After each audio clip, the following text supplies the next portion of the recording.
What's going on, everybody, and welcome back to the A Show with the Kings, a pro wrestling podcast. I am Justin, freshly healed, freshly recovered, back on the show, and I'm here with Meelz. We are here. This is we're at the dog days of summer. It's the end. It's pretty much the end. Like Kids are back in school. kids are back. Oh, that's what I wanted to ask you about. Now that you mention it, shout out to you for mentioning this back to school thing. We haven't talked about this in a while, but I think we do need to I think every so often we have this conversation about sneakers. Okay. Is there anything have you seen anything that's caught your eye? Have you seen anything that, because I know personally for back to school sneakers, the answer is Dunks, and it will always be Dunks at this point because they're the most cost effective and easy fucking shoe at this point. Mm-hmm. You just get Panda Dunks for whatever kids you want to go back to school. But I was looking for myself. I mean, there's a couple of shoes that I like, but I feel like I haven't, since that 2017 through 2019 kind of years, I feel like there hasn't been a sneaker that I'm like, I want it. Or maybe we have all the sneakers already. I don't know. I haven't felt like I wanted a pair of sneakers in a long time, to be That's what I'm honest. saying. I wouldn't know what a kid would want this year. Like, I feel like I saw a lot of kids, like my friends who have kids, they've been sending their kids back to school with some Vans, some high tops, Mm. some mids or low tops. Like, they've been sending them back to school in Vans, and I'm like, I feel that. Like, like that's just the easy shoe you could wear all the time. Then they don't got to wear like the new, like what was the back to school Jordan this year? I don't know because there's it would probably be a variation of like one of the cements that have dropped, cement threes that have dropped, like one variation of them, whether it's purple or blue Yeah, or but red. usually the back to school joints will drop in like August or September. I'm looking right now, so it'll probably be the Jordan 4 Air, red cements that come out on the 9th. Those look like some like send your kid back to school in those. Um, Did you ever feel like, I mean, when we were a kid, I think we had access to like good shoes in the store. mm, Because now, when's the last time you went into Foot Locker and like really like got something that you were like, I wanted this? gotta have been a decade. If I go to, I mean, more than that shit. If I go to Foot Locker, if I were to go to Foot Locker, if I were, and because we have e-commerce now, whereas like it wasn't that big of a deal back in like 2000, whatever.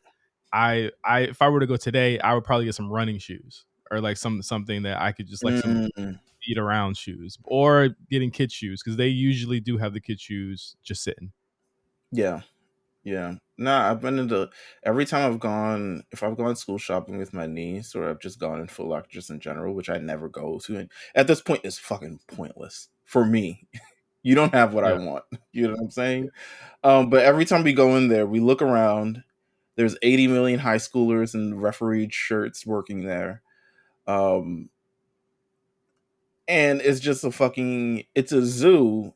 It's a zoo for people who are just like, I don't want to think about buying shoes. Here's your selection. Pick one. Um, but for people who are like, I guess are more critical about the shoes, uh, yeah, I don't know. I guess I don't know. Dunks is pretty much like this season, last season, back to school shoes. But just for myself, I'm like, damn, I haven't gotten like I just got another pair of running shoes. That was really literally it. I think if I Like were to I get a haven't. pair of shoes right now, I would probably get a pair of running shoes right now, but not run no. Mm, I would just get them because they look nice. Because I don't run. you gotta Feel me? hit a run, get a little run. I heard Josh was running. I saw him running in 109-degree weather, which I don't recommend at all. I was like, well, this nigga's nuts. He's wilding. He's like, he got a little muscle, but he's still skinny like me. You know what I'm saying? Like I'm like, that's dangerous.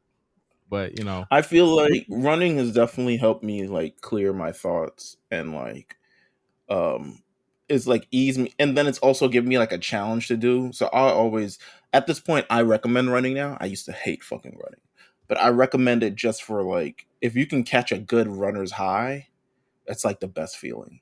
Like, mhm. and it's a good, like, even if you do a mile or two, like you got some stuff done. Like I used to with We used to do, because I remember Cyrus was like, I gotta walk more. So Cyrus and I would randomly share like our walking distances and shit like that. And then I think various issues came up.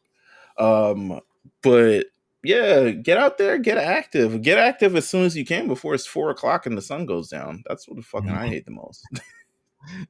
Yeah, I mean, it's everything's just different now. I feel like our shoes a big deal now, like because I feel like the bubbles kind of burst on it being a big deal to have Right. everything. Like I feel like pandemic era, like 2020, 2021, that was a crazy era for shoes. People don't Like really you haven't taken a picture of your shoes that you wore in a long ass time. I be getting them though, but I mean like I still be getting them, but I'm like you know what I started thinking? I started being like, is it like too like braggadocious to like share that type of stuff? Like I've been a lot more mindful about what I do share, like Mm, about what I have lately. Like you might have noticed that I don't do that a lot lately, but it's like that doesn't mean I stop. Like I definitely haven't stopped getting sneakers. I feel I haven't stopped stunting. It's just y'all haven't seen it. yeah, I just don't want to like because I'm like, am I doing it for me or am I doing it for them? You know what I'm saying? It's just like Mm, when I'm doing it for me, I'm doing it for me, and that's really just all I'm doing it for. You know what I mean? Like I feel like it's just no, I just have a different viewpoint, and I guess it's just me getting older, but I have a different viewpoint of just showing that type of stuff off now. I saw like you know how the iPhone showed you on this day type stuff. There was right. a that I was wearing like a pair of like I think it was like my shattered backboard ones, and I was like, damn, that wasn't even that long ago that like I had taken that picture, and I remember that when I did it, it was like when I first got them, and I was so excited and I had to show it, but I was like, damn, I really don't do that anymore. But you know what? Now just for you, Meelz, I'm gonna snap a flick, and I'm gonna tag you. We Just should a little shoe. I don't know. I haven't worn any notable. I don't. My thing is like, here's my things of fucking shoes, right? Like good sneakers. I got sneakers, but then I'm like, you're different than me because you wear the sneakers, and I'm like, I gotta find somewhere really nice to go to wear these sneakers. And in my brain, I'm like, this is why I never get to wear any of the fucking shoes I buy. Because I don't go anywhere nice. I fucking go on walks. I'll go to Barnes and Nobles. I go to Starbucks and like mad lame shit. mm. But um but yeah, I don't even wear any of my shoes. I was like, yo, what's the point of even getting these shits, man? I mean, it's still a good point. It's still a I good got point. I got nice ones in the closet, but I don't even wear them. If they not the closest to the door, Yeah. I barely like grab them. Like there's like I remember I got the what was it those Union ones, the fucking not ones because I wish I got those. I had those. That Union ones was actually a crazy cop for me because I got those manual. I got those off the site, but I it was crazy. remember specifically how they insulted me and said my car didn't work, and then they dropped on the Union site first, and then they dropped on the sneakers app. So before the drop on the sneakers app, I got an entirely new card. This is how nuts I was about sneakers. I got an entirely new card and it still didn't take it. Jeez. And that's the police. Yeah, there you go. It's always one. But yeah, So yeah, I mean let's get into the news here. Let's get into the show rather. Got a big sure. got a big event happening this Sunday. Mm, AEW All Out. 80 thou. 80,000 attendance records broken. They broke the attendance record. The real attendance record, not the fake one. You know what I'm saying? The real one. Real hip hop, you know? Um, yeah, they're counting, they're counting it for the real based on a number that has not been actually given to people. Yeah. I mean, Greg, shout out to Greg, that guy Greg. He's like the attendance is zero because no one's actually shown up to the show yet. It's like, yeah, you're right. But I mean, like, what do you think about the attendance argument? I've seen a couple of like wrestling journalists talking about it. Obviously, Meltzer's been talking about it a lot. Raj Giri's been kind of on the opposite end of that spectrum, saying, like I'm not really going to count what Arlington police is saying about the people who hop the turnstiles, and there were apparently over 2,000 people that hopped the turnstiles. Like, according to the police, again, we believe in the police. You know, fool's errand here. And then people. Also, who calls the police to actually get those numbers? Like, that's kind of crazy. Meltzer. Well, it was actually Over point. Thurston. It was actually Thurston, Brandon Oh Thurston. wow. Shit, yeah. So I was like, oh, so you calling 12? Like, I love doing that. I mean, he's going above and beyond whatever he's supposed to do to try to get some sort of realistic number, because the numbers have always been disputed. I mean, the number has been disputed since the 80s in terms of what actual attendance is versus what the actual amount of people have gone. And it's always been back and forth between Meltzer and kind of like whatever WWE reports. They can report, again, 93,000 people showed up at WrestleMania 3, and then they'll say like actually it was like 82,000 or something along those lines, and the rest was comped and all this other stuff like that. So my entire take on this is, I mean, I don't know, this is a pointless discussion. I think generally the amount of tickets you sell kind of shows you, I mean, this is kind of like, as you will see, this is kind of an anomaly. Like, if you actually took a graph of AEW attendance things, it would be a giant spike here, and then it would go right the fuck back down. I mean, Um, let's talk about those numbers. Like, but wait, but hold on. But I think generally, my general thoughts on fans knowing attendance of shows is that realistically, unless you're in the business of studying the wrestling business, these are not some things that you need to worry about. These are not like the quantum, like, unless like us, we have to talk about it every week, or journalists have to do this. But realistically, I feel like this is not, it doesn't matter. What does it matter in terms of the quality of the show, whether we know if this is this, that, unless the company is going completely fucking out of business and 400 people show up. You know what I'm saying? Then that's alarming. That's a news point. But realistically, I don't think, shout out to, what is it? What's that? The shit that Russell Ticks, who are, yeah, essentially got a whole Patreon thing. They're like, yo, you get the ticket counts for these cities before everybody else. And I was like, really? I'm sure niggas buy it, but like, again, these are not things that we need to know. But for the purposes of this show, we gotta know. AEW, yeah, we got to know. AEW all in at this point, over 80,000, has apparently broken records. It is at least surpassed a number of major shows in wrestling, and will go down as one of the most. It's projected to go down as one of the most attended wrestling events in history. Um, but I mean, that doesn't really kind of tell the climate of like where AEW is kind of at now. I think Yeah, it tells a great story of like their demand in overseas where they've never really been before. But they also had a major demand in Arthur Ashe Stadium the first time they went, and they also had a major demand in Chicago the first time they went, and they had a major demand in LA the first time they went, and they had a major demand in various cities the first time they went. But we're over 4 years now, and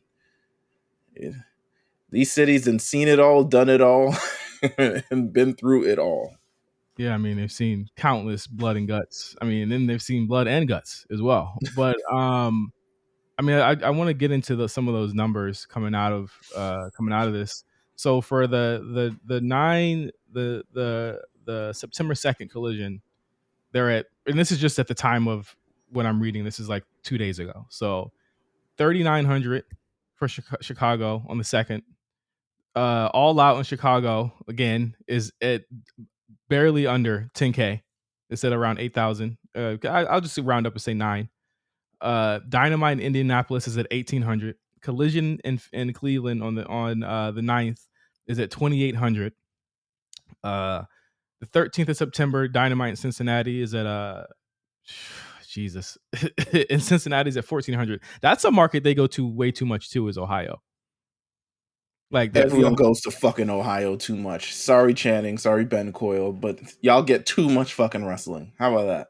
What's interesting to me is Arthur Ashe. They have it. I think they have it set up at like 8,000 right now, but it's only at 5,000 tickets sold right now. Which what do you think that is? Do you think it's just people? I know the tickets are high, which is a reason why people aren't really excited about going this time. But also like the venue, like the distance and stuff like that is something else that I heard.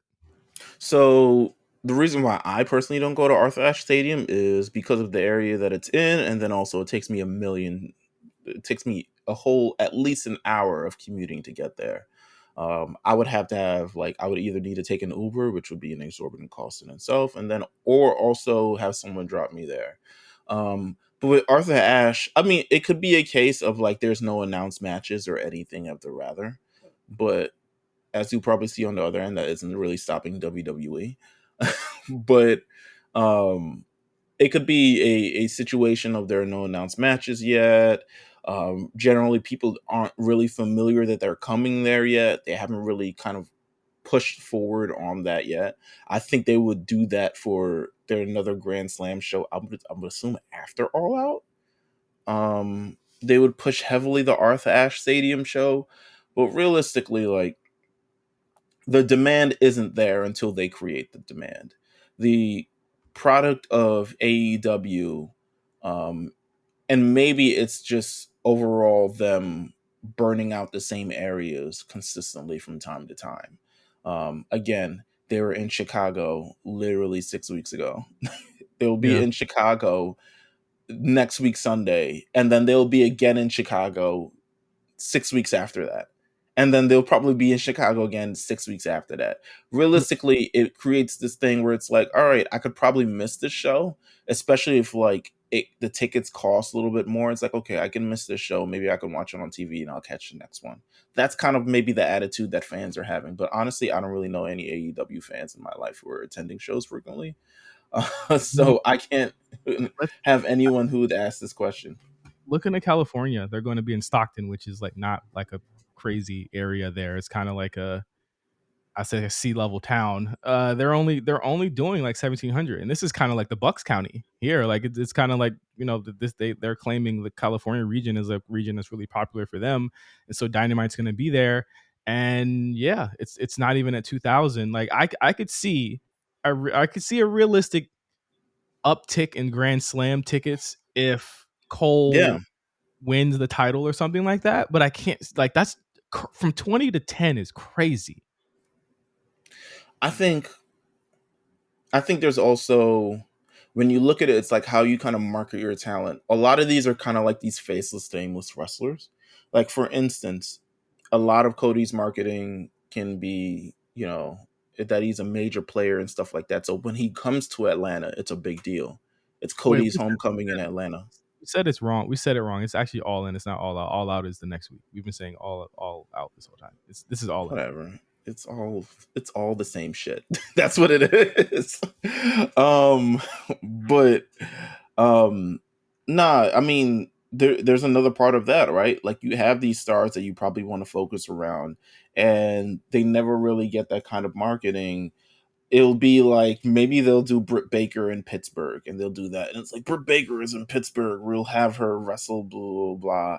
But like Jade Cargill from Florida, we never hear anything about like Florida when they go, and it was besides the one incident in Florida that happened this week. They also go there too much. They go Yeah, to Florida too much too. I don't know. Like it is it's gonna be interesting when they get home. I just don't think that the bus from All In is good, but then they got to face the reality when they get back. Like I could see some of the tickets going up if they have a stellar show. They maybe have a really big announcement or a big surprise that shows up. I just really just the way that it's constructed right now, I just don't see that. Like I know they're rumored, like Goldberg is rumored. I'm like, I don't know if that kind of moves the needle in the same way that like anything else could move the I needle, think right? it's Like I think it's definitely a headline if Goldberg shows up, but realistically, also like nothing is trending favorably for AEW. They're kind of like not tapering. I don't want to say tapering out. They're leveled at a certain number, but they've leveled out below how they were last year. And I think it's interesting how much momentum kind of like changed. There was a lot of momentum when Punk initially came in that first year, and then kind of when all the issues came on, and they were kind of handicapped without a star, how the numbers kind of like dwindled down a little bit, and now essentially the new norm is like somewhere in the 800s for their ratings. Mm-hmm. But like, there's nothing. They've got nothing going on that's really compelling. That's really drawing, and the the cash cow of these days is content and how much you can actually provide. And they're not providing any strong, notable stories, content. They talk about this MJ versus Adam Cole thing. You've seen this for years. I don't know why we're getting you saw this in 2006 and you said, "Oh fuck, these DX guys are doing this bullshit." And then you see it in 2023 and you're like, "Oh my god, I love it. This is so original. This is so natural. I hope they keep him as a face." Like, we've seen this before. We've done this before. What does it There's nothing really. They got Kota Ibushi on this card and I he's mean, a very let's get to the card really quick. Okay, yeah. Let's get to the card. Let's get to the card. 9 matches. One of them we kind of have to talk about, even though it's a Right. pre-show match. But And there, they'll do a major prediction. We'll just have a major prediction of this on the War Report this week, I'm assuming, unless they yeah, don't. yeah, I think they will. We're not predicting anything. I'm just gonna run through Right. the card. So, Absolutely. I see what they want to do with the pre-show here. They want to get people in the door as soon as possible so they can look full. Because the thing about it is that's 80,000 people. If there's only 20 in there at 5 p.m., it's gonna look silly. It's gonna look really crazy. So they want to get people as many people in there as possible. But we know how these stadium shows work. I've been to 2 manias already in the past 2 years. It takes a long time. Like even this year's mania, the people weren't fully in their seats until about 45 minutes into the show. And I'm pretty sure people on the pay-per-view could see that as well. Like, it takes a while to get into these places when you have a huge mass of people. Like, Meelz, when you think about it, this is the most amount of people that they've ever had in one place for an AEW show. And that's tough. That's tough for any new company to deal with. So I'm interested in wondering, or I'm interested in how they're going to do this. But you have Aussie Open, who have been kind of given nothing in this whole situation against MJF and Adam Cole.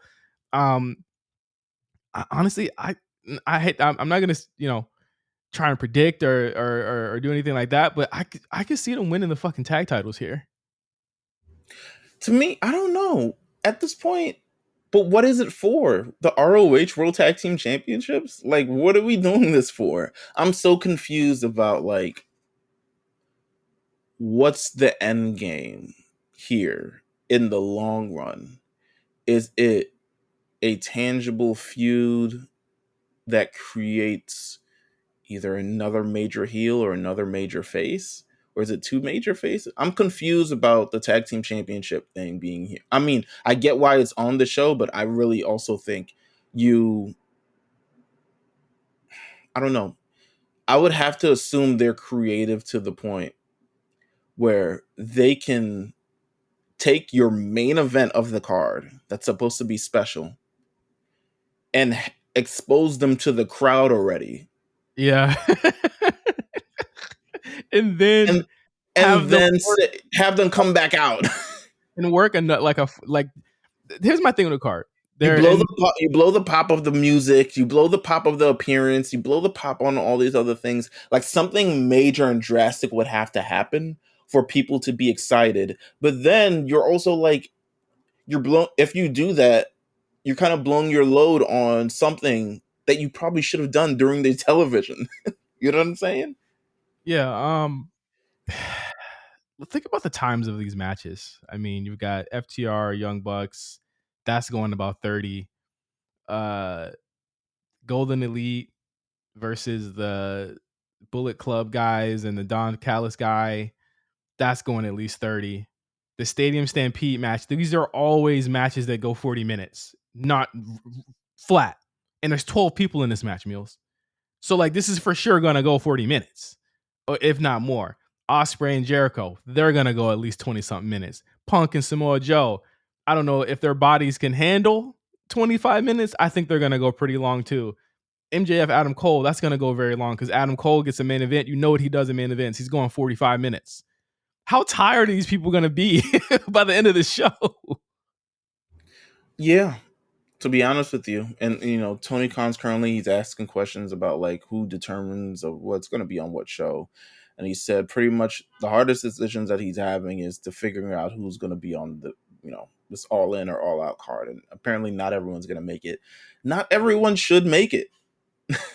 I would argue that not everyone should have made it on this fucking card. I feel like the safest thing to do for this show would have been to have 6 matches. I agree. It should have been 6 matches, and you have your bit kind of like a WWE show, 6 or 7 matches. You have your matches that go 8 to 9 minutes. They kind of get you buffered in for the longer matches, and you end like that. Like And I you have honestly, another show next week, which is another major thing. But go ahead. what if someone gets injured? Yeah. To be honest with you, yeah. I think it's while everyone does want to be on this card, and there are people who are definitely supposed to. Adam Cole, MJF, Samoa Joe, CM Punk, Chris Jericho for sure on this card. But I'm looking at this card, I'm like, Eddie Kingston, Best Friends, Lucha Blackpool Combat Club. Swerve, Is this ew. Swerve? Yeah, that's what I'm saying. This is Bullocks right there, man. Like I don't give a fuck about that shit. But I know we're not really getting into storyline talk, but I think the massive fumble that they made was not Kenny Omega versus Takeshita one-on-one. I was like, why is this now evolved? It like it blows my mind when you start off a feud that's red hot with a character that's got a lot of heat, and then you now put him in a 6-man tag team match. Like also John Moxley and Eddie Kingston, or Claudio and Eddie Kingston, should also be a singles match. Because why are they teaming up? Why is he teaming up with the fucking Best Friends and Lucha Brothers? And why are there not 3 people? Why does the Black Cool Combat Club have to find 3 more people? Like to be in this match? Like if they need to find 3 more people to be in this match, they probably shouldn't be having a Stadium Stampede match. So yeah, it's a lot of booking decisions here, and then you have FTR and the Young Bucks, and there's a lot of question marks surrounding that over the past week, but it looks like it's going down. Yeah, I mean, well, one thing I want to touch on before we get to that incident is Mhm. have you noticed something? And we'll talk about some of these wrestling Twitter accounts and their engagement efforts too. But I've been noticing that a lot of wrestling Twitter accounts, like those engagement farm accounts that do the thoughts about this, have been Cody saying has been in the WWE for 500 days. What do you think of his run thus far? I was like, what? Who cares? Wardlow hasn't been seen in 100 days. Thoughts? Rhea Ripley has a combined 26 minutes of wrestling time in the past 3 months and 26 seconds. Thoughts? Like she's And on every show. what's crazy is I see regular people doing that now, and I blame Twitter more than anything. It's Twitter more than anything. At first, people didn't do it when people were doing this before Elon kind of like got in his bag with it. So this isn't something that people just did it for attention and follower counts, which was humble. But now that the Twitter bucks, the X bucks, is into play, it's gotten real nasty because now I'm seeing people who never did this before just do it. And yeah, I mean, I don't know. I'm not verified on Twitter. It's not appealing to me because there's nothing. If there's anything that I can truly benefit from it, then maybe I'll consider it. But I wouldn't even do it on my personal account. It makes no sense. Yeah, Like, you got to have your money account. It's like a bank yeah, savings, and you got you got your fund. Your yeah. but I don't like this narrative that like WWE uh, broke the record, like the WrestleMania record over the past week. Sold over 90,000 tickets to both days of WrestleMania 40 in Philly. And they say WrestleMania broke the record. All In broke they broke the attendance record. Everyone's winning in wrestling. And I was like, didn't you just like a week ago like, weren't you guys just like trying to shit on one of the companies? Like, either it be whether it be AEW or WWE. Like, you guys like now everyone's got to love it. Like what part of that is like, and also, not everyone is doing well. Not everyone's doing well. Let's just be clear. Like, we just went over the numbers of what one company's doing compared to the other company. Like, not everyone's doing well. It's not a kumbaya moment that they're trying to make. Yeah. I think that is very. I think that you're lulling your followers and the people that look at that into a false sense that wrestling is in some type of like boom, where the actual sea or the ship of WWE is not actually like boosting AEW that much domestically. Like, I don't think everyone's doing well. A lot of people still don't know AEW exists, or they don't care to an extent. Like my boy, who does not watch wrestling, shared a clip for me of wrestling last week, and all I saw was in the preview. It just said, "This looks nasty," and then I opened the clip, and it was CM Punk trying to give the GTS to Samoa Joe. Yeah. Yeah. Oh my god! But realistically, no. The engagement accounts, everyone is kind of going too far, and I'd say, and I don't want to let people say, I don't want to curb people and say use your discretion when engaging with such accounts, because essentially they're just farming you for interactions. Um, but if you care about that thing, I would take discretion. I mean, I don't like to engage as much more if I feel like it's a clear ploy, like it's not a real thoughtful question. We on the A Show account, we did like, what's your essentially least favorite? I mean, we don't have a verified account, so it is what it is. But like, what's your least favorite thing about wrestling? I think that's kind of like something that's a little bit thought provoking, but essentially being like the stuff that we talked about, like Roman Reigns hasn't been on TV, hasn't defended the title in 700 days. It's like, so the fuck what? He's Roman Reigns. Like, but I don't know. It's nasty out here, bro. It's super nasty. Oh man, the tweet got fucking deleted that I wanted to bring up. There was a fucking tweet about there was 3 contracts or five contracts. And they deleted it because I guess people were dunking on it so badly. Oh, I found it in our chat though. So there was a tweet from the strange engagement account. I guess it got nuked because they were nuking his replies.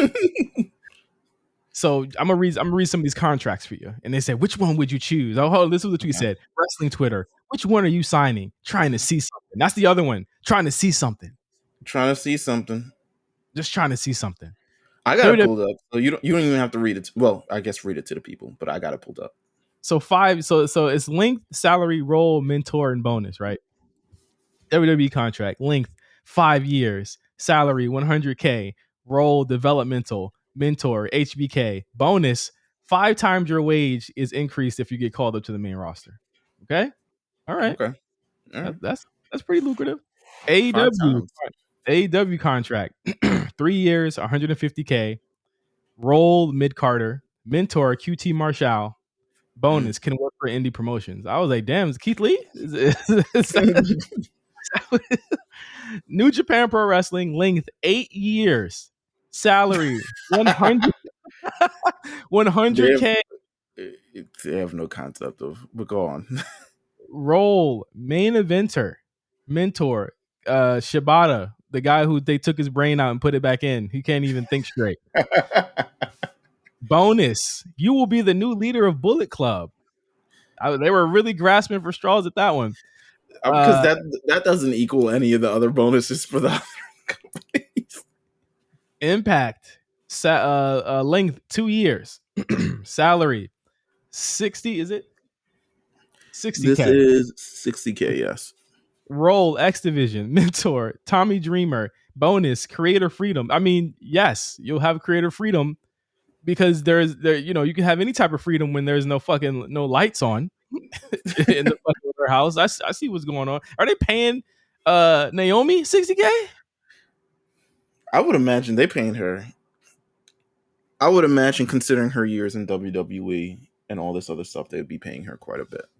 Paying her the light bill. ROH contract length 3 years, salary 60K, role main eventer, mentor Christopher Daniels, and the bonus is a guaranteed ROH championship run. These contracts, let's just be clear, shows you just how short-sighted some of these people are. Okay, whereas if you don't pick the money, well, why would you not pick the money in this case? Why would you not pick the money? If you go to developmental, even if you don't go to developmental, 5 years, 100K, that's 500K. You know what I'm saying? Like that's more than most people make in their lifetime. Some people don't make 100K and they're in their 50s. You know what I'm saying? Like some people just don't make that much money. So that's I don't. literally like, Yeah, I mean, 5 years is pretty good too. Um, I can't believe. I mean, the bottom three contracts I'm not even thinking about because in 2023 I do not care about being the leader of the Bullet Club. Nor do I care about how is that creative a freedom problem? in it. Yeah, yeah. Nor do I care about like is this are they signing fucking Miro and said you will be the leader of the Bullet Club if you sign this contract for 8 years. Um Thanks. I get to be Carl Anderson. right. Oh, Joe. Um Impact contract not considering. I don't need creative freedom in Impact. No one watches. Um ROH contract isn't that the AEW contract, but just a freelance deal. Um so it's between AEW and WWE contract. 5 years. 5 years is pretty good. And developmental you can kind of work with because you got somewhere to think. And Um until you kind of get that creative control in a way, because I feel like you get to Melo's work yourself into your character, yeah. yeah, well, Melo largely gets to be who he kind of wants to be, and a lot of people get to be like and if it doesn't work, they just keep trying. You know what I'm saying? Like they'll try again, and you're still making 100K, which in Florida is a lot of fucking money. I don't know if y'all know that. Like that's a lot of fucking money to have in developmental. You're far above the median line, I think. Let's see, Orlando, Florida income, median income, median income. Median income in Orlando, Florida, as of 2020 was $30,000. So Mm. why the fuck are you not picking that? Like you're well above. Like you're probably actually it's a red state too. So you're probably not even taking. They're probably not even taking a hit out of your taxes like that if you're making 100K. I feel like all right, 5 years, 100K is essentially like 20K a year, but they're saying 150K for 3 years in AEW. So AEW is paying 50K a year. Um, so unless it's like, oh, I guess is it 150 per year or 150 over 3 years? Well, Um, that's what's unclear because if it's 100K flat, that's let's just not think that they're that stupid. It has to be 100K a year or 130 a year. Like there's just no way that it's no one would okay, ever all right, say it's yeah. No, I would never. I would be like, yo, tuna can't be. I'll work at Publix, but fucking, um, I don't know. It's really between the AEW, WWE. I can see the benefit for the AEW thing. Like I see most benefits for the AEW contract. You get a shitload of money to work once per week. Barely. the You mentor. I know what don't I'm saying? talk about, but I will say that I Yeah, can I don't care about. yeah, like I'm whatever on the mentor part. I think working in indies is whatever because you don't really have to work in indies because you're still making 150, $130,000 a fucking year. Uh, yeah, But I feel like WWE is a much more structured business. I feel personally, for me, I would feel safer in WWE because it's a much more structured business. Whereas if I go to AEW and I have a problem, I'm like, "Yo, QT, da da da da," and he like ghosts me, and and I don't see him until the day of the show, and he has a million things, and he won't answer my question, and then he just tells me to shut the hell up. So I would probably go with WWE, knowing how they set that my up temperament wrong. is.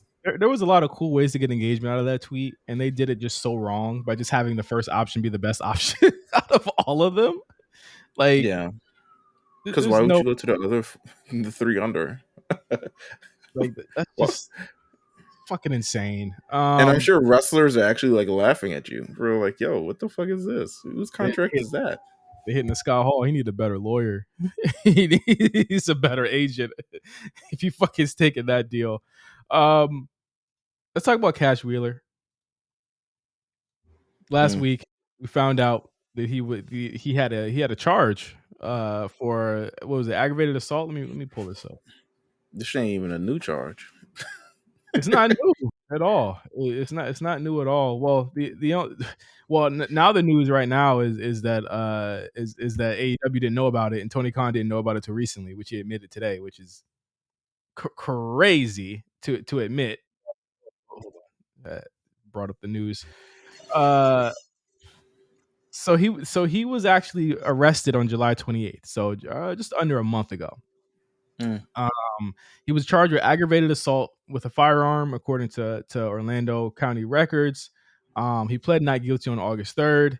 And yeah, I mean the according to the report from the person who was actually the victim of this, they said that they saw Cash swerving in and out of lanes, and I guess he kind of cut in front of him, and then he wheeled out from the side of him, pointing his gun at him, and drove off.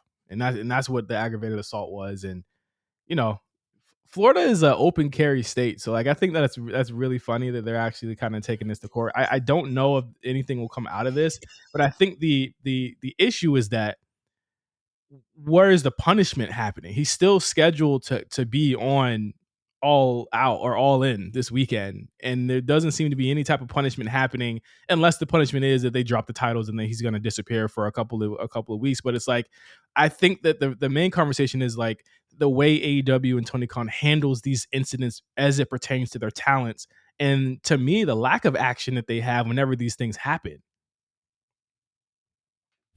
I feel like I don't know. You know what they're probably asking? They're probably saying, "What does WWE do in this situation?" That's what they're probably asking. Um, First of all, wildin', just in general, and MJF also wildin' for saying like, "You pencil neck geeks don't know what you're talking about. I can't believe you take a book by the cover." And I'm like, didn't he flash a gun at somebody over road rage? And you're like saying that we're the bad people? But realistically, I don't know. If it's up to me, I really don't expect them to do anything I don't think they're going to do anything. I think that because if I if don't he had, expect much from them. yeah, I think if he had been I think if he had actually had like been, having to do some parole or jail time or something like that, where it would have been that he couldn't go to the UK to do All Out or All In, then I think that would have been a bigger issue. But since I feel like since they're like, oh, he can still go, all right, bet they're not even gonna, Yeah, like, what it's like whatever to them. yeah, but I feel like this is something that you should definitely like report to your. You should report to your job I mean, if you're a Why? public facing company, like why wouldn't you? I don't know. Why wouldn't he? What you got to hide? You pled not guilty. You said you didn't do it. It's like this is all just this is Florida. This will all just blow past each other. Bro, Um, flashing the nah. gun, bro. Flashing the gun, bro. That's again. And I hated the fact that Twitter thought that the gun shit was so funny for so long. Like I'm like, all right, the first like couple jokes in the first couple hours is cool with the gun shit. They was talking about the gun shit over and over again. I'm like, bro, don't like y'all be real sensitive about the gun control topic, but then be like thinking that this was cool as fuck. That shit is not cool if that's what he really did. You know what I'm saying? Like that Right, shit's not cool. Road rage or not, bro. Like that shit's not cool. It's not funny.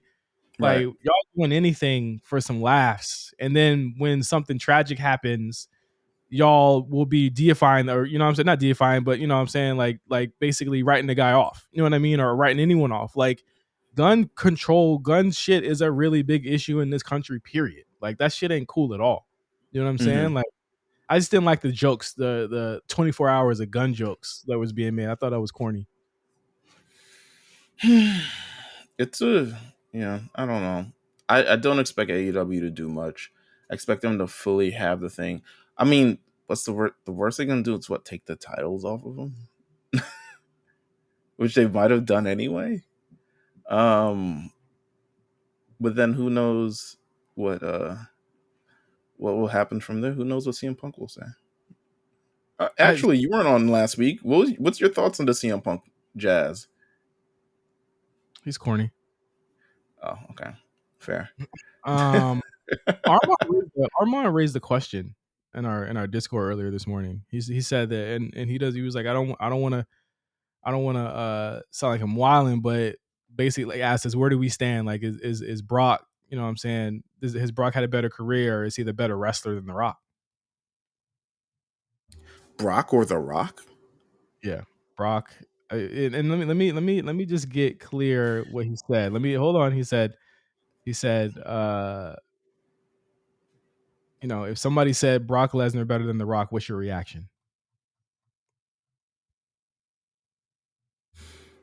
I mean, I would say, I mean, Brock has been wrestling for over 20 years, and The Rock wrestled for like 7. 7.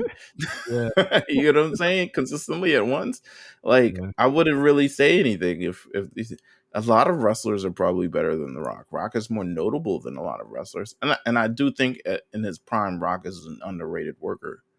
But yeah, I wouldn't say he's better than Brock. Like, I would say, like, yeah, Brock has had the better career in the ring and just more notable in the ring. Like, it's like saying this is like a wild comparison with The Rock, so I'm not sure how I was gonna deal with it. It's like saying, like, do you feel like Will Smith had a better rap career than this person? Drake. It's like, right. It's like, well, Will Smith really rapped for this period of time, and I, he did movies the rest of the time. I just think we're getting to a point now where we're gonna start seeing the conversations where like that top three, that big three, Austin, Taker, Rock, or whatever, that's gonna start getting tested because of where WWE is right now.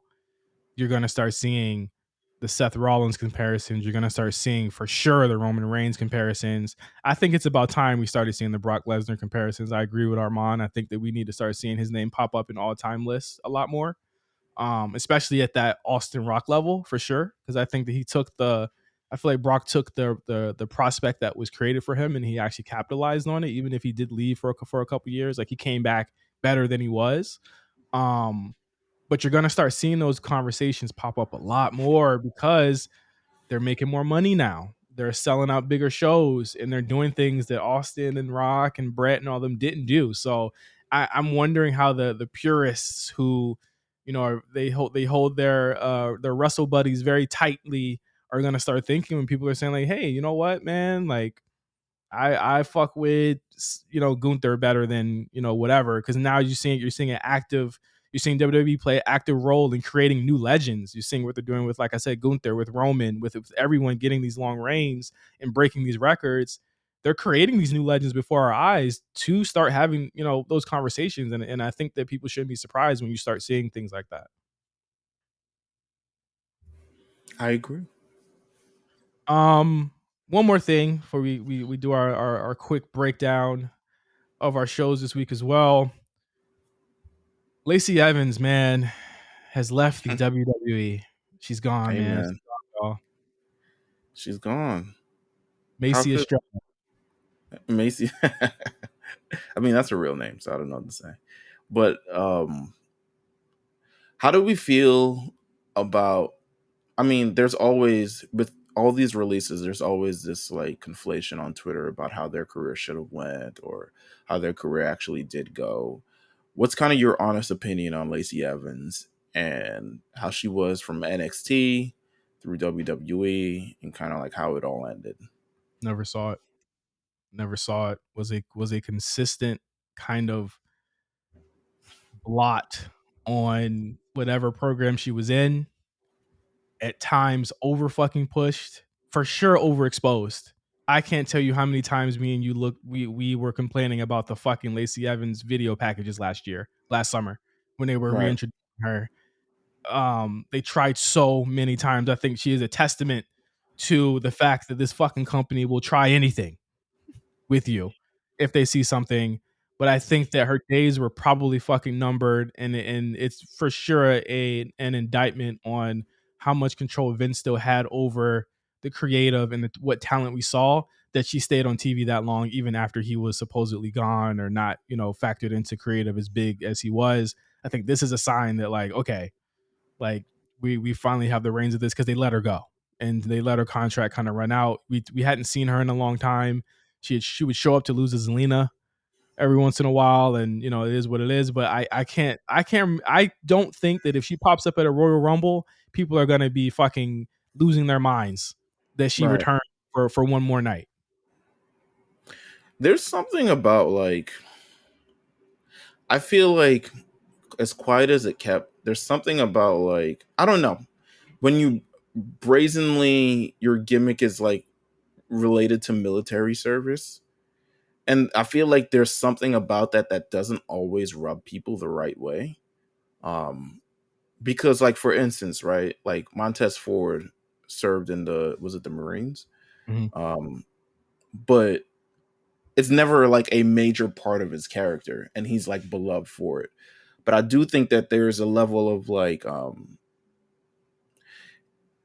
it does, like, it becomes a much more of a political kind of like conversation around her.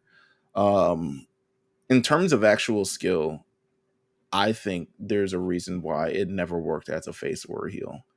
And usually as a face, people were like, we're not buying it. And as a heel, it was kind of like going away. But again, if Vince was still in charge, we would have had to eat it all and, enjoy it. Um, yeah, Lacey Evans it just never worked. Ever. Yeah. And Like, here's the awful thing. Here's what I thought you were going to bring up. she had great matches with Kairi Sane. You know what I'm Here's what saying? Here's what I thought you were going to bring up. The fact that she was doing a military gimmick in a time when the military has never been more vilified and more Right. there's never been more apathy about the fucking military than there has been today. And I think that was never going to go over, because these kids today, unless you're in like middle America, do not give a fuck about the military. You're going to And they would places. continue to push it. They were like, push it and push it. Like, it was every part. It was part of when she came back from pregnancy. It was part of when she, her last little run, when people were arguing about her hat looking like Sergeant Slaughter's, and like, who the fuck cares? Like, it was part of, like, generally her. Remember when she would like cut those like unscripted promos? He's like, back in, I had addiction in my family, and then I went to the military and Mhm. made a better name for myself, and da-da-da. I'm like, that's great and all, but like, realistically, like, who's that getting over with? Vince, maybe Bruce, maybe a couple more people back in the day who have served, or people who have served. But realistically, like, yeah, like you said, it's never been more vilified, never been more I don't think it's something that people just wanted to champion, especially as a character on television. You know what I'm Yeah. saying? Like Like, the military champion hasn't been done in years. So like, and the thing is that we actually, and thanks to her husband, we got to shout him out, bro. He saved us from the Lacey Evans title reign. If there's anyone that kind of fucked it all up, or actually, didn't fuck it up, he made it better. It was him. If she didn't get pregnant, she was for sure about to beat Oscar, bro. she's about to be women's champion in main event WrestleMania against Charlotte. Yeah. Oh, so Make my stomach yeah, hurt. Think about it. yeah, Oh that's God. that's nasty. I'm interested to see.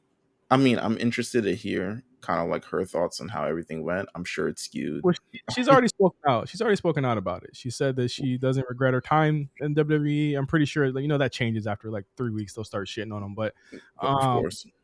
she said that she just didn't feel like there was time for her to do things that she wanted to do outside of the business. She wants to start like a mental health kind of thing with women, which I think is commendable. I think that for her to have like a kind of a plan B is really cool. It seems like she's really into advocacy and helping out women and stuff like that. And I think that's really dope. So if that's where she wants to go, like, listen, I don't got nothing bad to say about the person. I mean, like, or the character, whatever. But you know, it just didn't work. You know what I mean? Yeah, it Like, just never worked. It she never, has ever. like she has some weird like anti-vax shit that she put on her Twitter, her Instagram one time. Like, I'm just like, that is what it is. You know what I'm saying? These wrestlers are fucking weird. But yeah, it just didn't work.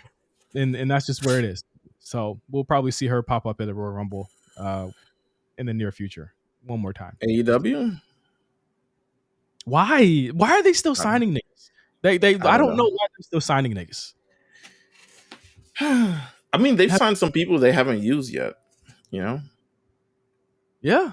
I mean, they're talking about signing Mariah May, who's in Stardom. I'm like, I hope she didn't take the 3-year 150. they signed a man from MLW. What's it? EJ, the judge. They signed him. He's been on. I don't know if he's injured or he's just chilling or they Hey, ain't got nothing for him. signed the 130. He signed the I'm sure it's. I'm sure it's the 130. Wait, hold on. Let me see. 130. Oh, okay. This was an old one. Yeah, he was on Dark a couple of months ago. But yeah, it's it's very very interesting to see where it is. But Lacey Evans, what are you gonna do? Nothing. Maybe you'll be a better service to the community somewhere else, just not in It, wrestling. that's just that's the long and short of it. Sometimes you call, yeah. Sometimes your calling ain't wrestling. You know what I'm saying? Yeah, for 100%. Also, this week in wrestling, this week in WWE, really, Edge had his last match on SmackDown this past Friday. They gave this man 30. Was it his last match? Was it? I don't know. Was it? Rumors are swirling that he's AEW bound. Mm-hmm. I think it would be really weird and fucking carny as fuck if he were to do all of that stuff saying, I don't know if my body can handle it. And every time I come back, it takes a toll on my body and da da da da. For him to just go and do AEW and get in a bunch of garbage matches against Christian or whoever the fuck. Hit the Pat Buck. Yeah, that would be crazy. Like I thought that they gave him a really good send off if that was it on Friday. I think so. Two thoughts. One, the Edge kind of like finale thing. I think it was strong. Again, the match was never in doubt that it was going to be good, but the choosing of the opponent of Sheamus being the last match was always questionable to me, and it's still a questionable decision to this day.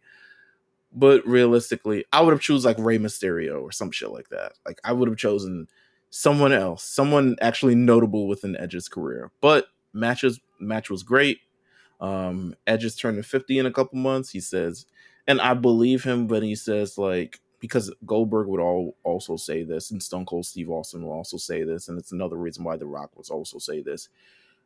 They're not in their 30s anymore. They're not in their 20s anymore. So the preparation it takes to get in the shape to do the things that he does takes them immensely longer. It's actually way more draining. It's actually way more time consuming. It's actually so much work to get into actual shape. Um, so I believe it. And he says roughly the thing that tipped me off, or at least like still rings in my ear, is that like albeit he says like this is the last match on my contract. I don't know where it's going from here. I'll have to discuss it with my family. He still says like I probably have one more full year to be able to do stuff like this. Yeah.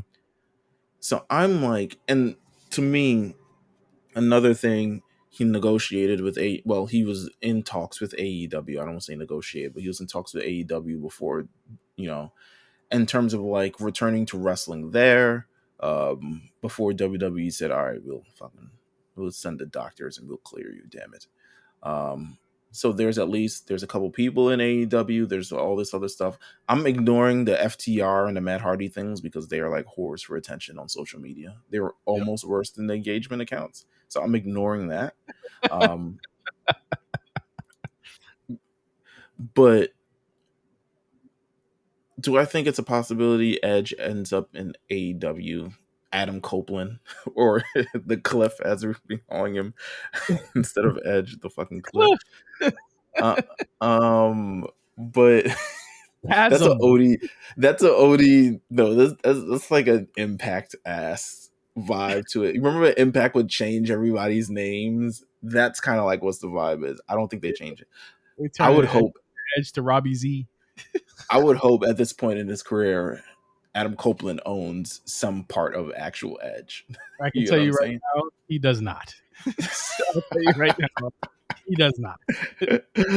um, but him showing up in AEW wouldn't surprise me if it's like a good 3-match deal. But I feel like you can't.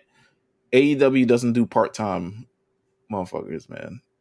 And they don't CM Punk was not they don't right. capitalize those types of people either. Like he'll either be a manager or he'll be just somebody doing crazy, stupid matches. There's no in between there. Like I just don't. It's nuts that CM Punk is 47 and wrestling every week on Saturday. Do you understand how crazy that is? He wants to do it. He shouldn't do it. The one, because we've seen how it kind of goes, and two, like the amount of toll it takes on his body at this point. I'm sure CM Punk is like looking, maybe he wants to end his career in WWE, maybe he wants another set of matches. You ain't gonna have that if you keep wrestling on Saturdays against motherfuckers, you know what I'm saying? And embarrass So yourself. Just to right. embarrass yourself like that. Like why are you doing that to yourself, bro? And I don't even think he ain't even put in the work that I think that Edge, Goldberg, Austin, all these other people do, because he looks exactly the same. But but Edge, You're I crazy, think man. if this is the end, shout out to Edge. I don't believe it's the end, but if this is the end, then shout out to Edge. I don't either, but I'm 60-40, 70-30 on him going somewhere else. I'm the 70 staying and 30 going. I think that H brings him back in. I think he really wants to make sure that there's like new people that come up. I think if his calling is making his overthought, overcomplicated matches work for somebody like Grayson Waller, then I think that that's something he'd be interested in doing as well. But I think that's what he wants to do for AEW. The biggest thing um, that wrestlers who are like essentially older have against WWE is that they'll never be used in a prominent role.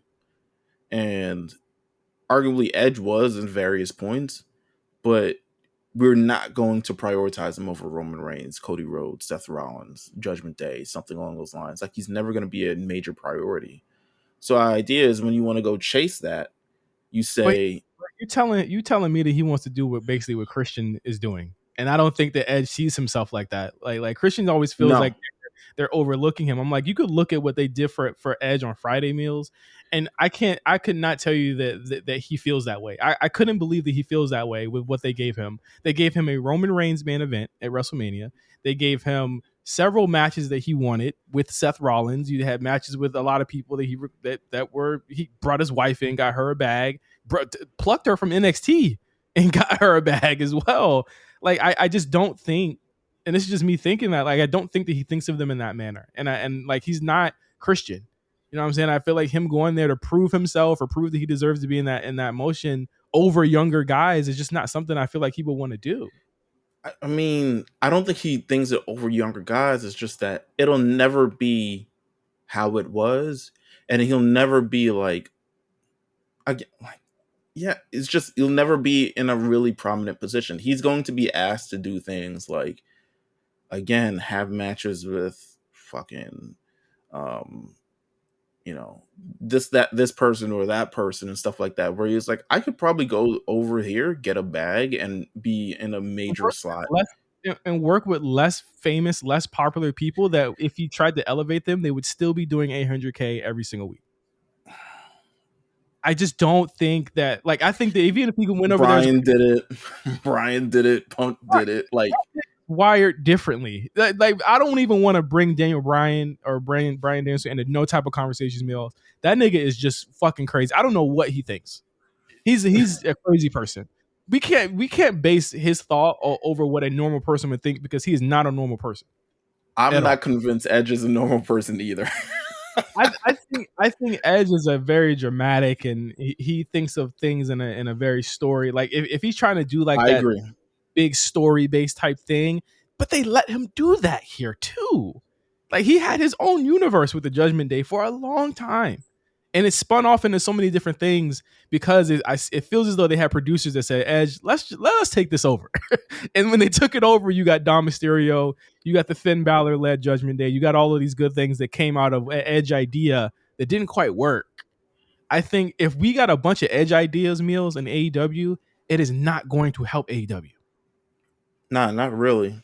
I mean, he's probably going to face Darby Allin. I'm assuming it's like Darby Allin.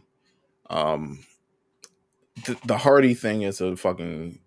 It's not going to happen. I wouldn't put Edge Edge and Christian versus the Hardys in 2023 is probably going to look maybe slightly better than Brothers versus Brothers of Destruction versus DX.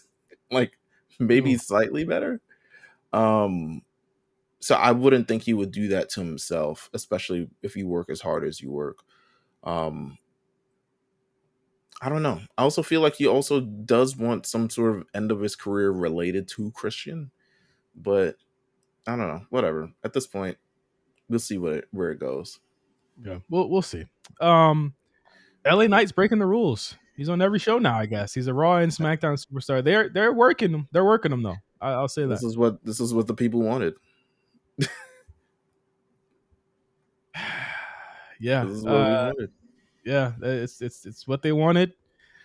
Again, I'm still seeing the same things, Meelz. I'm still seeing the same things with LA Knight. I will say that the crowd was super into his match on Friday, but the match wasn't like spectacular in the least bit. I'm just not seeing it in ring for the guy. And I keep seeing people saying he needs a title, da da da. I'm like, at least when Austin couldn't really wrestle at that level anymore, he was still giving you other things story wise to kind of sink your teeth into. What I see from LA Knight is him damn near like hurting people in matches every single week, and no one's talking about that. Yeah, I agree. That power slam he does is very dangerous. Like Dangerous it's the fuck. sloppiest it's the sloppiest power slam I've ever seen in my life. And if I was Sheamus, I would have kicked the shit out of him multiple times already. Yeah, like Um, the slip off the ring that he did it almost hurt Sheamus. In this week's match, there was a couple spots where I was like, bro, like he's not athletic. Can we say that? Like he's not really like he can jump really high. I think that elbow he does jump really high, but he's not let's like an say athletic. you can train to jump high. That's I mean it's impressive, but I think yeah, it's definitely there's something missing in the ring. And then also I feel like listen, I know this is people are gonna say, oh my god, you're doing it again. The Miz is usually never wrong. Yeah. The Miz is usually never wrong. Albeit he's playing up a character, he's saying very real things. Mm-hmm. The man said he is Fandango without tap shoes. He is Eugene without crayons. And Crazy. then all that LA Knight had to say, he gave some wild dated ass reference on Raw that made him look as old as Oh. fuck as he was. And I was like, bruh. Even I like mean, interact with other baby faces well, which is really weird to me. I feel as though like Seth or Becky or somebody would have interacted with like a lesser like and we're crossing over to Raw here, but whatever. But like after Akira wins, he's like looking for like a reaction from him, and LA's like, that's not me, that's all you, buddy. Yeah, go get him or some shit. I'm like, bro, like dap him up, like yeah. put him over. Like what are you saying, bro? He ain't Like, putting him over. It's the LA Knight show, baby. He's like, the only reason you got cheered is because you said yeah. And it's like, so y'all don't know. Tozawa got comedic timing out the wazoo, baby. I love what LA does to the crowd. Undoubtedly, what he does to the crowd, Mm-hmm. I love the way they get around LA Knight. I'm just like when he's not facing Ashanti the Adonis and Top Dollar, it's looking shaky. You had some real fucking hitters on Raw this Monday. There was some real matches happening on that show. I'm And gonna give you a book on SmackDown versus Austin Theory. It's a shame what's happening to Austin Theory, but it's kind of his own fault. But Austin Theory is leagues a better wrestler than he is, and he's like 20 years younger than he is. It's a shame with I don't know. I don't know. LA Knight, listen, he's popular. I can't say he excites the crowd. Ooh, wait, we're on Smack. All right, you take the show because I wanted to point out this one thing on SmackDown that I thought was awesome. oh, go ahead and Is do it it okay? now. Go ahead and do it now. Okay, that tag match with Bianca Belair and Charlotte versus Bayley and Io Sky. It was a tale of two matches, but it was good. Yeah, it was good. It was a Wait, tale of explain that. Listen, bro, what's up with EO sometimes? All right. I'm not trying to Yeah, be mean. she's she new to the scene, baby. She got to get acclimated. bro, it's been a year. She gets flustered really easily, and I think there's some real smoke between her and Charlotte. I think there's some because the miscommunications between them two are like legendary, and I think Mm. that like there's some real smoke between those two because they really be hitting. But I think that after that really weird hot tag miscue that Corey tried to cover up, their match was really fun. I thought it was a really fun match after I that. thought it was amazing. I thought this is like SmackDown's women division kind of like showcasing here you are. And I'm excited. I was excited for all parties involved. I think Bianca Belair got some good time. I got Charlotte got some good time. But it looks like we're going to Charlotte versus Io Mhm. before Bianca, because Bianca got taken out. Yeah, Yeah, I was saying like it looks like Bianca had some time there and she's gonna have some time off. So good for her. good.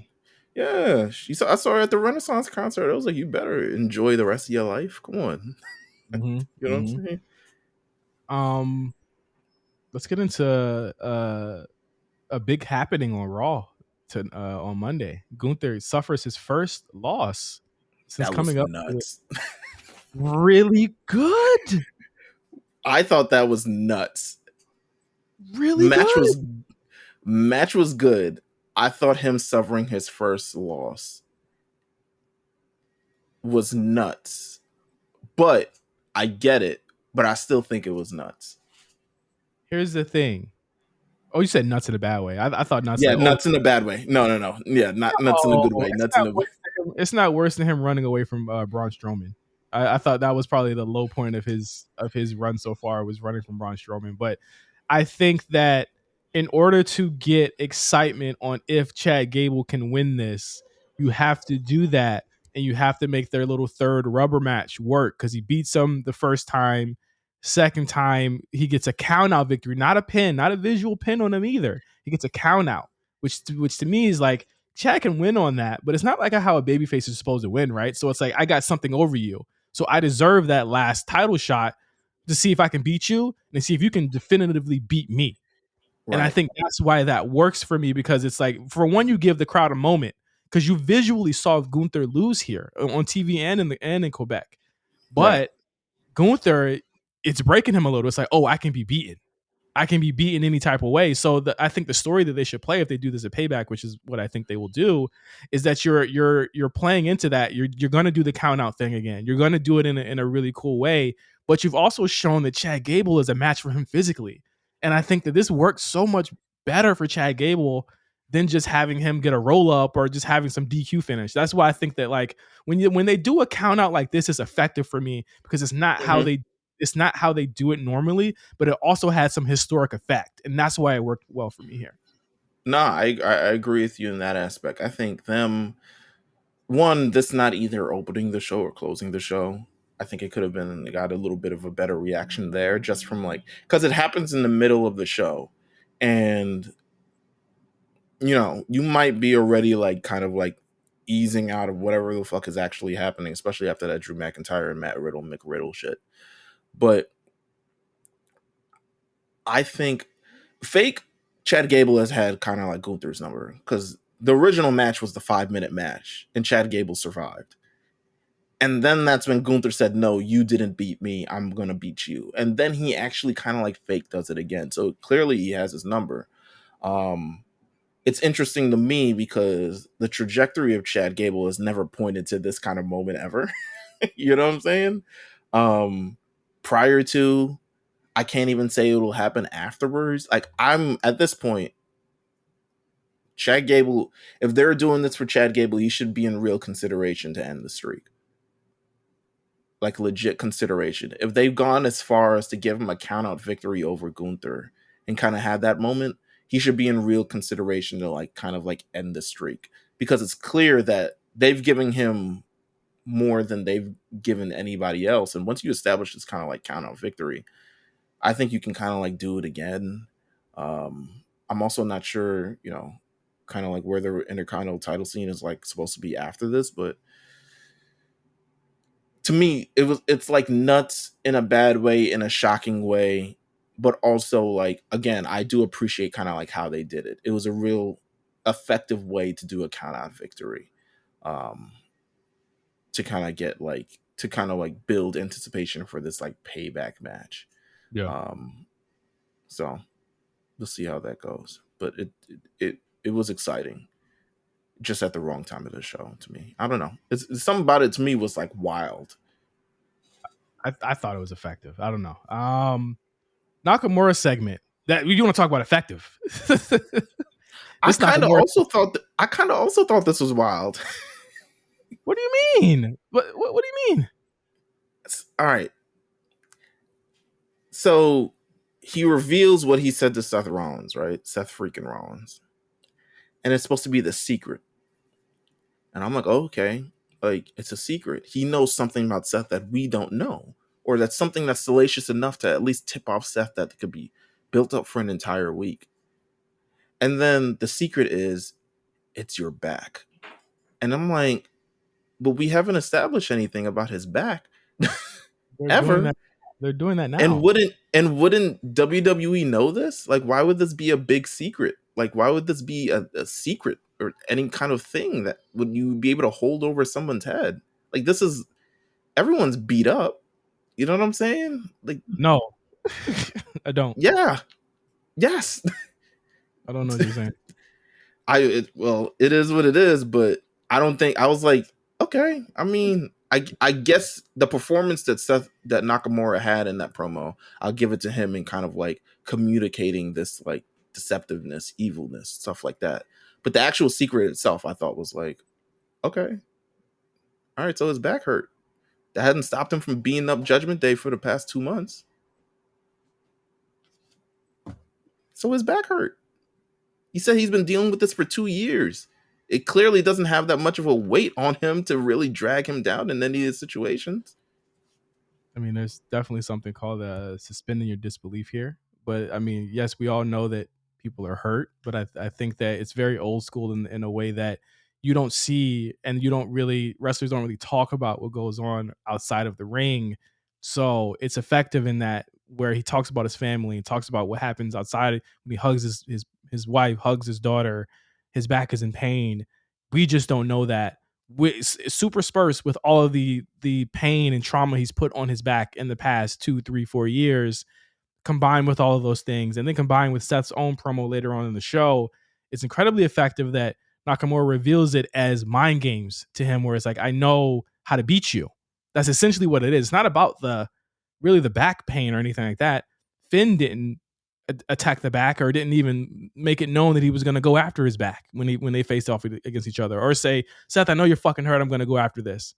It puts up a level of fear and a level of, okay, this motherfucker knows my Achilles heel at this point, and it's not his knee, it's his back. It's something that's been hurting him a lot more than what we already know about his knee and the knee problems that he's always had, but it's super sparse with all of those clips.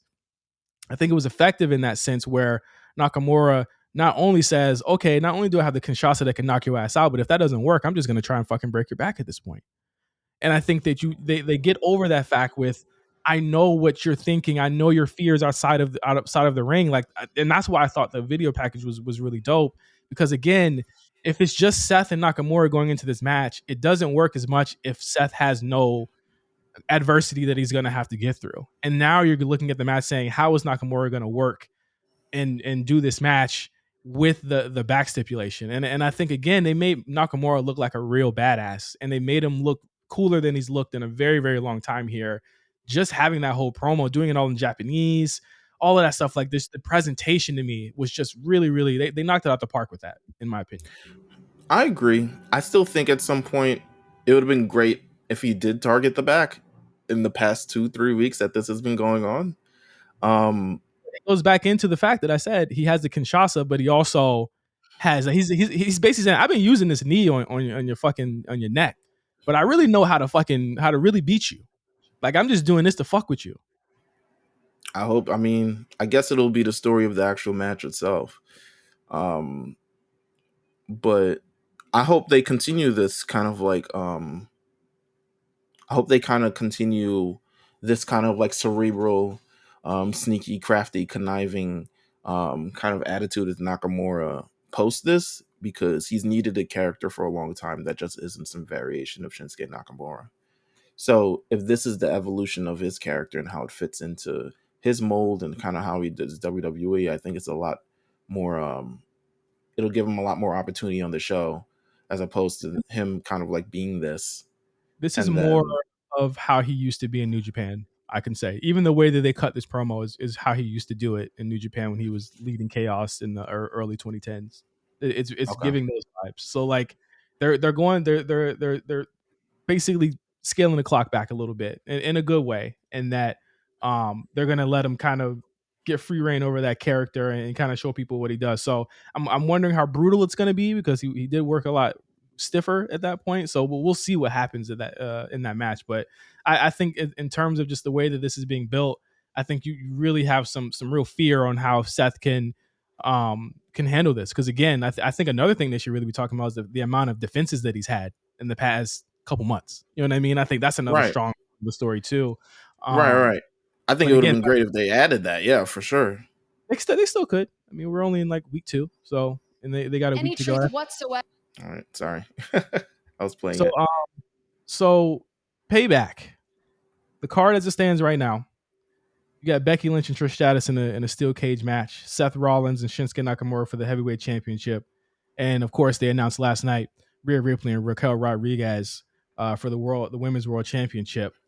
This is looking Quick thing. very. Also, quick thing on that the Becky and Trish promo. It was great until Trish showed up. She got lost. I thought Becky had an amazing performance of that promo. And then Trish showed up and it went everywhere else than where it's supposed to go. She She's got talking lost. about she got tripped. The crowd came into play, which was like, yeah, you want to piss the crowd off. But then she was like, oh, I used to be this person and you thought I was scared. Yeah, I'm kind of scared, but da da da. And I'm like, what the fuck are you talking about? Mm. Yeah, I was like, I'm like, get to the match part, bro. Like, that's what I'm saying. Yeah. Amp had a good tweet. He was like, this is what y'all was fine for SummerSlam. This? that's mean. That's really mean. I think the cage match is going to be good, but I wanted in terms of the card, it's seeming real Raw exclusive right now. I'm pretty sure they'll put some. I'm pretty sure they're going to have a cross promotional match between Miz and LA Knight. I'm gonna pray for Miz. All right, pray for Miz. Listen, Miz does work. That's all he knows how to do. You know what I'm saying? I could imagine that's going to be a card that's going to have, but it's going to have a Raw and a SmackDown superstar on it. Where do you see SmackDown coming out here with matches? Are you thinking Charlotte and Io is going to be one? It's looking like the Bloodline's taking a knee on this one. What are you thinking? Yeah, sure. The Bloodline is definitely like, catch me another time. Maybe Theory and Ray. Is that this week on SmackDown? No, it's Theory. I don't know. Theory's supposed to face someone on SmackDown this week. Maybe Theory and Ray. Maybe Street Profits OC. Who knows? Maybe a women's championship match. Yeah, I mean, it's not really clear for SmackDown. Hey, Sneaky, the OC was working on SmackDown too. Sneaky. Real sneaky. Sneaky? It was Damn. working. Too sneaky. Yeah. It I didn't peep, but I'm gonna go check it out again. Yo, John Cena's back. September 1st, yeah. And wrestling in India. They're not televising the India show, which I think is Yeah. crazy. I mean, why would you not add more content to your service? But that should But be cool. he will be on SmackDown in the future, so that's at least something. It's at least an interaction. It's like, Nick Khan doesn't stop working. Roman's out, you find somebody else, next man up, someone else to kind of continue this kind of like ratings boom. I will say that last night I randomly I was like, I miss Randy Orton a lot. I feel like one, Riddle's lost without him, and then two, I think you're missing another major either heel or face or someone on the show that can kind of like work with different people. Because it looks like Cody's just chilling. KO and Sammy. Cody's vibing. I think he's going to be. I don't know if you do that Finn match again though. I don't think you do that Finn match again. So I don't know what he's doing. Yeah, I don't know what he's doing either. KO and Sammy we're trying to figure out. Well, I mean, let's talk about that. I mean, it's looking like KO might be hurt again, or something's going on with him. Something happened at the end of that match last night that there was some real concern about online that I saw.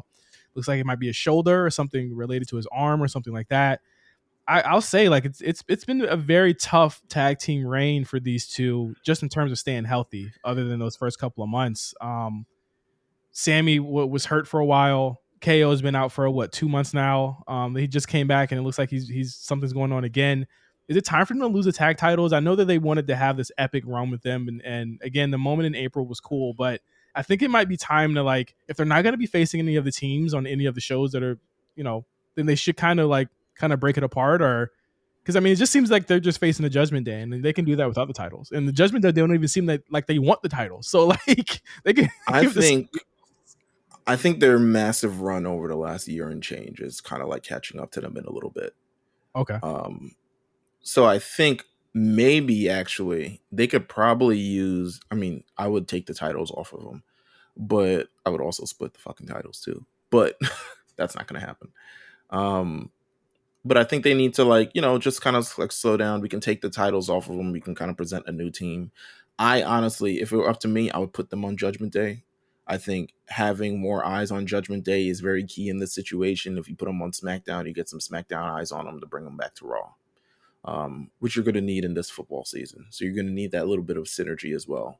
So I would put them on both shows if they choose to go that route.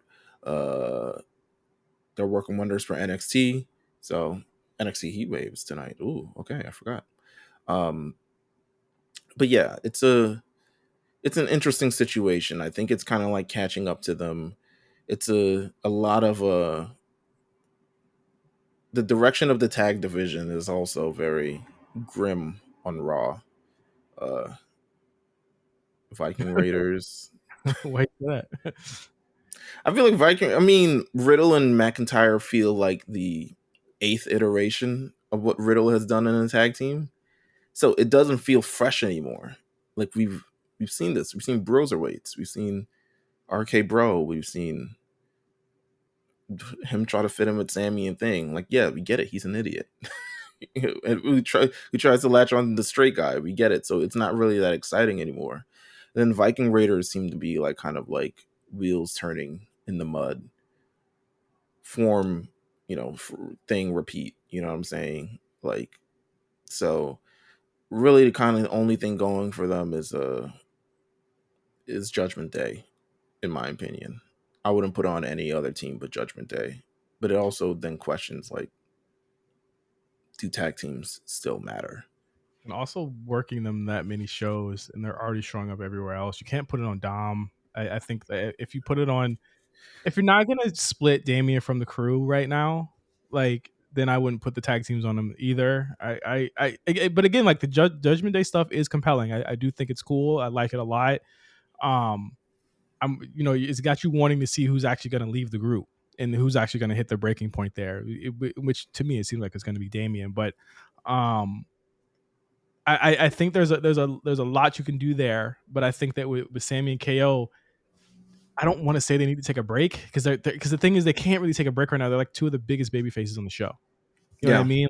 Like Raw is so hot right now because of the nucleus of Seth, Cody, Sammy, and KO. Like that foursome is I don't think they've had a hotter tandem of baby faces in years like those four.